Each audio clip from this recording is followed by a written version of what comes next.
Fala aí, pessoal, beleza? Aqui quem fala é a professora Marcele. Na aula de hoje, vamos estudar sobre a regra de Lipinski, também conhecida como regra dos 5, e alguma de suas extensões. Bora lá?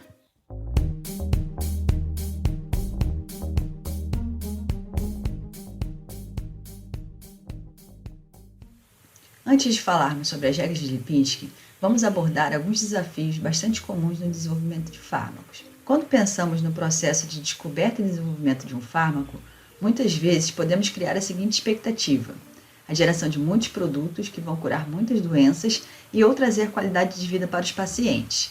Tudo isso associado, é claro, a um retorno financeiro para os seus inventores e para as empresas. No entanto, a realidade se mostra bem mais dura do que essas expectativas.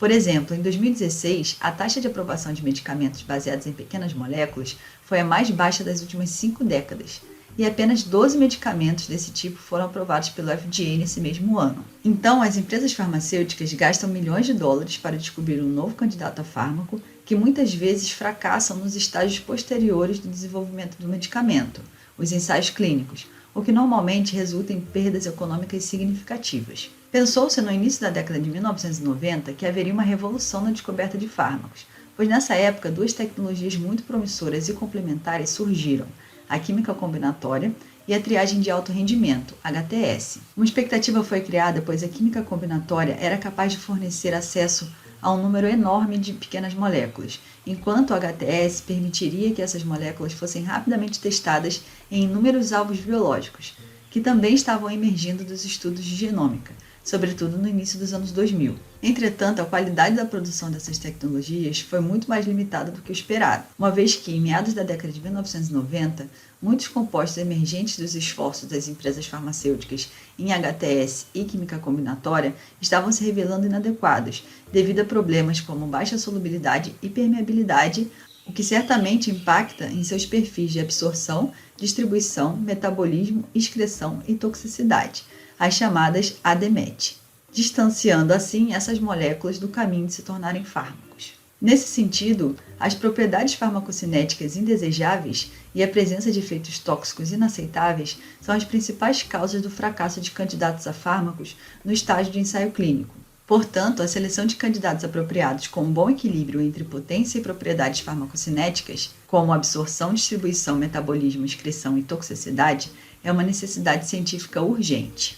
Para vencer esse dilema, grandes farmacêuticas reconheceram a necessidade de se desenvolver novas estratégias para tentar reconhecer precocemente aquelas substâncias com maiores semelhanças com os fármacos já conhecidos, o que foi chamado de drug likeness no inglês. Logo, o desafio seria encontrar propriedades que fossem importantes para uma substância se tornar similar a um fármaco, ou seja, propriedades fármaco-similar, do inglês drug-like. Para isso, foi necessário avaliar um conjunto de dados de fármacos já conhecidos, visando identificar quais propriedades estão relacionadas à biodisponibilidade oral e aos perfis ADMET. Nesse sentido, em 1997, Christopher Lipinski e colaboradores, que trabalhavam na gigante farmacêutica Pfizer, foram os primeiros a introduzir o conceito de drug likeness. Além disso, nesse trabalho pioneiro, Lipinski e seus colegas investigaram as propriedades de 2.245 candidatos aprovados, no mínimo, para ensaios clínicos de fase 2, presentes no banco de dados World Drug Index, WDI, buscando identificar quais propriedades estruturais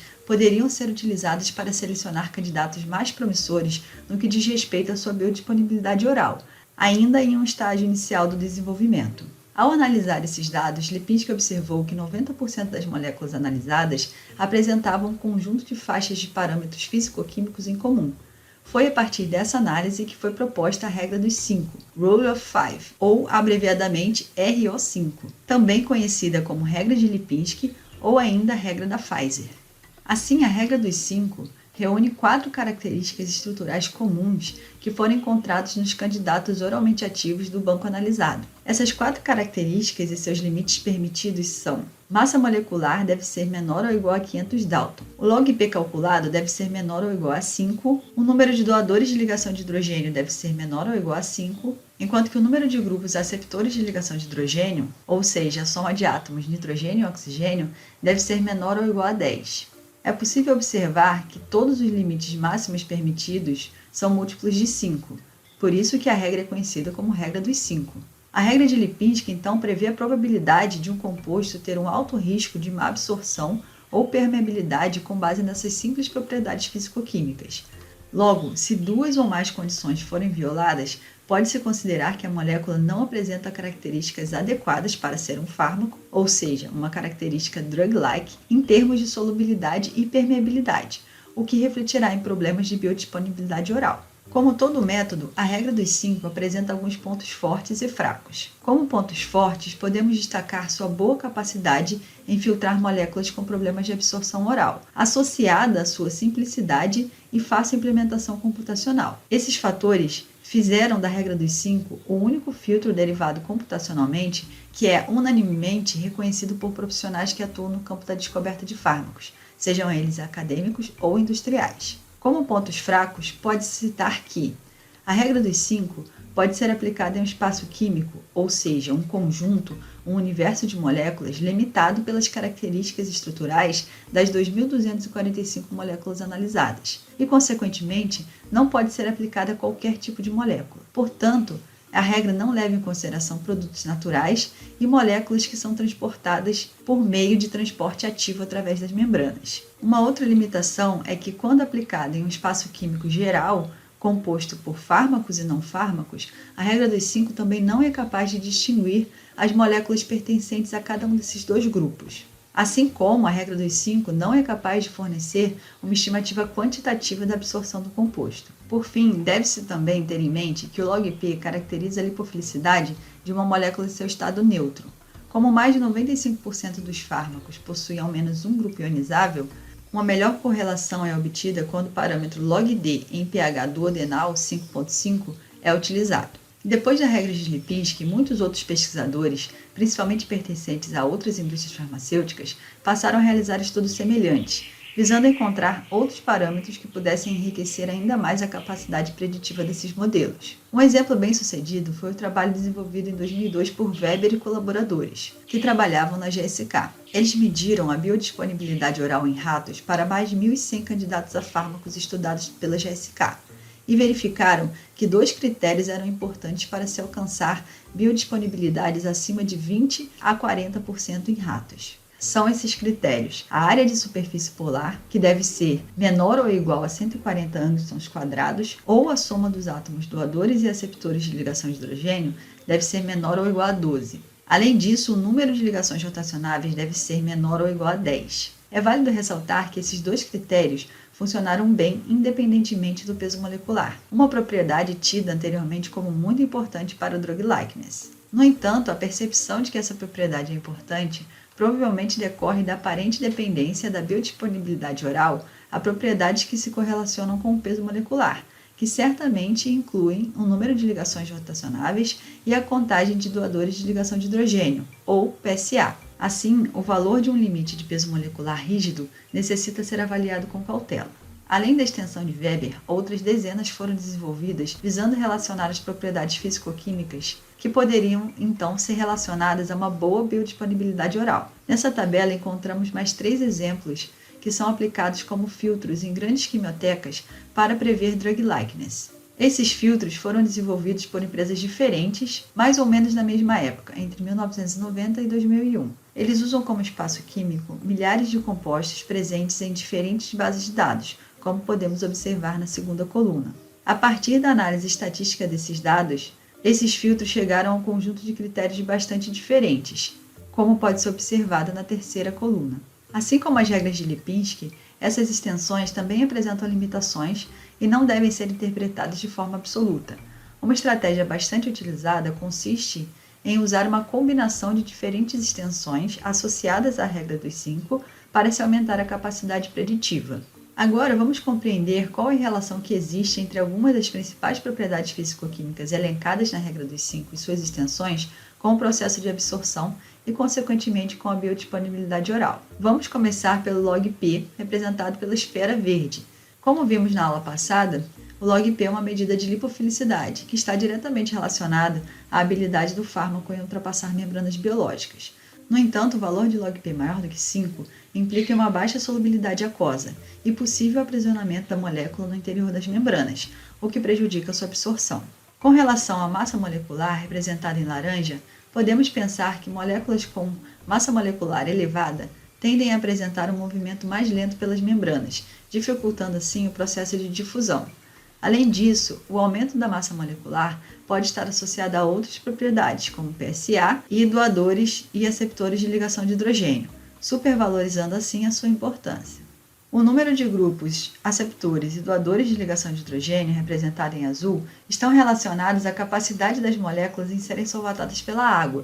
Assim, um número elevado desses grupos na estrutura molecular pode ocasionar baixa lipossolubilidade, impactando na permeabilidade pelas membranas. A área de superfície polar, PSA, é calculada através da soma das áreas de superfície de Van der Waals de átomos polares, como oxigênio e nitrogênio, presentes na molécula. Recentemente, algoritmos rápidos para cálculos de PSA foram desenvolvidos e que não exigem a determinação da geometria 3D da molécula. Esses métodos consideram a topologia molecular, por isso são denominados como PSA topológico ou TPSA. Normalmente, esse cálculo é feito através de um somatório de contribuições de superfícies tabeladas de fragmentos polares, o que torna esse método muito mais rápido e leva a resultados praticamente idênticos aos cálculos usuais de PSA. Logo, um TPSA elevado implica em um aumento do número de sítios hidrofílicos na superfície molecular, o que implica em baixa permeabilidade pelas membranas lipofílicas. Por fim, o número de ligações rotacionáveis, N-ROT, é uma medida de flexibilidade molecular. Uma ligação rotacionável é definida como qualquer ligação não anelar única ligada a um átomo pesado não terminal, isto é, não hidrogênio. Lembrando que as ligações amidas, CN, não são consideradas como rotacionáveis devido à sua alta barreira de energia rotacional. O número de ligações rotacionáveis reflete o custo entrópico de mudanças conformacionais necessárias para a molécula adotar uma conformação na qual apresente um exterior apolar apropriado para se assimilar às características hidrofóbicas das membranas, sendo assim permeável. Logo, moléculas com baixo número de ligações rotacionáveis, apesar de não conseguirem adotar tais conformações, também não apresentam o alto custo entrópico relacionado a essa mudança conformacional. Bem, agora, para aprofundar nossos conhecimentos, vamos analisar as características de drug likeness dos fármacos captopril e enalapril na plataforma SWISS-ADME. O primeiro passo seria acessar a plataforma e, por meio dos códigos SMILES adquiridos no Drug Bank, como realizado na aula passada, iremos submeter essas estruturas aos cálculos apropriados de propriedades físico-químicas e drug likeness. Vamos agora analisar tais dados com relação à regra de Lipinski. Então, depois de entrarmos com o código SMILES no SWISS-ADME para ambos os fármacos, vamos fazer agora uma comparação entre suas características drug likeness. No primeiro painel que aparece no SWISS é um radar de biodisponibilidade, que permite uma primeira visão da semelhança da molécula com um medicamento. A área em rosa representa o intervalo ideal para cada propriedade, que inclui lipofilicidade, relacionada ao log-P, o tamanho, relacionado à massa molecular, a polaridade, relacionada ao TPSA, a solubilidade, relacionada ao log-S, a saturação, que está relacionada à fração de carbonos hibridalizados em sp3, porque quanto mais carbonos a molécula tiver com essa hibridização, mais flexível ela será e também ela apresentará uma maior tendência em ser lipofílica. E por fim, a flexibilidade, que está relacionada ao número de ligações rotacionáveis. Então, analisando rapidamente esse radar de biodisponibilidade, conseguimos observar que o captopril apresenta propriedades dentro da área em rosa, ou seja, tem características mais drug likeness do que o lisinopril, que apresenta algumas propriedades ali na região limite, como por exemplo a questão da polaridade e a questão da flexibilidade do lisinopril, que extrapola a área ideal preconizada. A segunda seção que vamos avaliar é a seção de propriedades físico-químicas, na qual ele apresenta uma série de parâmetros que são utilizados para calcular os filtros presentes na plataforma, como veremos a seguir.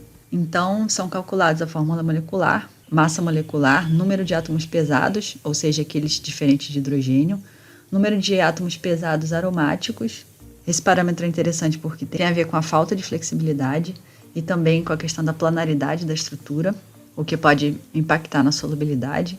A fração de carbono sp3 na molécula, que também tem a ver com flexibilidade e solubilidade. Número de ligações rotacionáveis, número de aceptores e doadores de ligação de hidrogênio, refratividade molar e o TPSA, Então, todos esses parâmetros são calculados para depois serem utilizados nos respectivos filtros. Analisando rapidamente, conseguimos observar. O lisinopril apresenta uma massa molecular quase o dobro do captopril, o que reflete um maior número de átomos pesados. No entanto, como ele tem uma porção aromática maior, a sua fração de carbono sp3 é menor do que o captopril. O número de ligações rotacionáveis é bem maior no lisinopril, o que explica aquela extrapolação na flexibilidade que observamos anteriormente, assim como o número de doadores e aceptores de ligação de hidrogênio é bem maior, o que reflete ali no seu TPSA. O TPSA do lisinopril é aproximadamente 133 angstroms quadrados, enquanto o TPSA do captopril é igual a 96 angstroms quadrados, o que está relacionado à menor contagem de número de aceptores e doadores de ligação de hidrogênio. E a terceira e última seção que a gente vai avaliar é a seção de Drug Likeness, na qual o Suisse traz 5 filtros diferentes para a gente poder avaliar. Sempre naquela ideia de que quanto mais opções diferentes em termos de cálculo a gente tiver para analisar, vai ser melhor, porque a gente pode tirar um consenso dessas informações. Então a gente consegue observar aqui que o captopril ele não apresenta nenhuma violação em nenhuma das regras, nem na regra de Lipinski, nem nos filtros de Guse, Weber, Egan e Muge, enquanto que o lisinopril ele apresenta violações tanto na regra de Weber quanto de Egan e Muge, e são limitações relacionadas ao número de ligações rotacionáveis, à área de superfície polar topológica e ao log-P. O que isso nos diz? Nos diz que, pelo consenso retirado de todos esses filtros, o captopril ele seria um fármaco com maior capacidade de permear membranas e, consequentemente, maior biodisponibilidade oral do que o lisinopril. Aproveito aqui para fazer uma observação relacionada à pontuação de biodisponibilidade, que é o último parâmetro que está nessa seção de Drug Likeness. Essa pontuação de biodisponibilidade foi desenvolvida pela Abbott com o intuito de prever a probabilidade de um composto em ter pelo menos 10% de biodisponibilidade oral em ratos ou de ser permeável em células de Caco2, que é um método in vitro muito utilizado para estimar permeabilidade pelas membranas, que veremos na aula seguinte. Essa pontuação ela é semi-quantitativa e ela é baseada em regras, que dependem da carga total, do TPSA e de violações no filtro de Lipinski. Essa regra então classifica os compostos em 4 classes de probabilidades: 11%, que seria 0,11%, 17%, 56% ou 85% em possuir essa biodisponibilidade ou ser permeável em células Caco2. Então, se compararmos a pontuação de biodisponibilidade da Abbott, ambos os fármacos apresentam ali um valor de 55% e 56%, o que os enquadra numa categoria moderada de ter essa probabilidade de biodisponibilidade oral e permeação por células Caco2.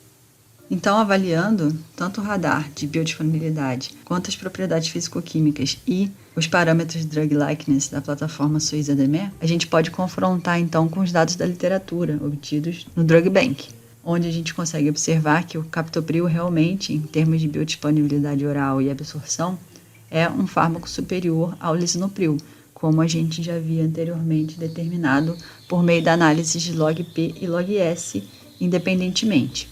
Obviamente que essas regras, filtros e extensões de Drug Likeness são muito mais úteis para se prever as características de Drug Likeness de moléculas desconhecidas, que ainda serão avaliadas quanto à sua capacidade de se tornar um fármaco. Essa análise ela é muito mais interessante quando é feita no início ou no decorrer de projetos de desenvolvimento de fármacos, permitindo então a identificação precoce de candidatos com potencial probabilidade de não ter essas características Drug Likeness.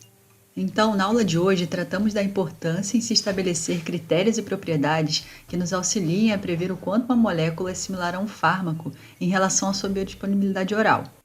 Para isso, conhecemos a regra dos 5, também chamada de regra de Lipinski, que relaciona propriedades físico-químicas simples, como massa molecular, log-P calculado, doadores e aceptores de ligação de hidrogênio, à capacidade da molécula em ser permeável pelas membranas, o que, consequentemente, reflete na sua biodisponibilidade oral. Vimos que essa regra apresenta vantagens e desvantagens, e que ela deve ser aplicada com cautela, onde os limites estabelecidos não devem ser encarados como absolutos.